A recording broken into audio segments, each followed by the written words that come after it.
this video, we're going to discuss the conservation of momentum. The conservation of momentum comes from Newton's third law, which is our rule of equal but opposite.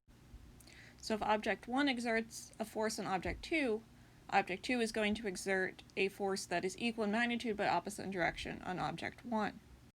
So we are going to have two objects that are going to be moving towards each other, and they're going to collide. And during the collision, according to Newton's third law, the force of 1 on 2 is going to be equal but opposite to the force of 2 on 1. So when we sum them together, we get 0. And if we look at the impulse momentum theorem here, if I rearrange this to solve for force, it tells us if we plug in 0 here, that the change in momentum has to be 0 to make that true, because time can't be 0. There still has to be time during the collision.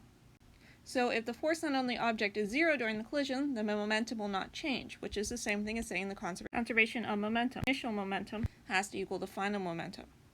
So that when you subtract the two, you get 0 and make this statement here true. So subbing in for force here, I'm subbed in the impulse momentum theorem, the idea that the change in momentum over the change in time is equal to the force. And since the objects are going to be in contact with each other over the same time period, because they're either in contact with each other or not, I can multiply each term by time and get rid of the time. So we're left with the change in momentum of object 1 is equal and opposite to the change in momentum of object 2. So when you add the changes together, you get 0. So the momentum of an object is transferred to the other object during the collision. Rearranging that gives us this relationship down here, because remember, the change momentum is mass times velocity final minus mass times velocity initial. So notice we now have the initial momentum of object 1, the initial momentum of object 2, and that has to equal the final momentum of object 1 plus the final momentum of object 2. Now mind you, I've done this for two objects.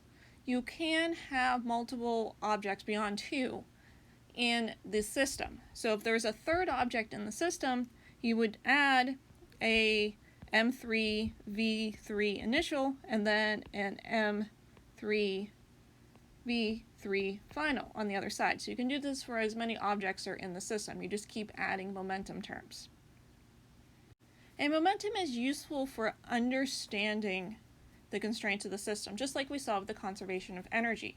You put a certain amount of energy in the system and it allowed you to see what the system would do after it was interacted with, how the energy transferred from one type to the other, and that gave you information about the final conditions of the system. And momentum is going to be the same way. Because the amount of momentum in the system is constrained, that tells you how the objects are going to behave after they collide based upon the amount of initial momentum that is in the system.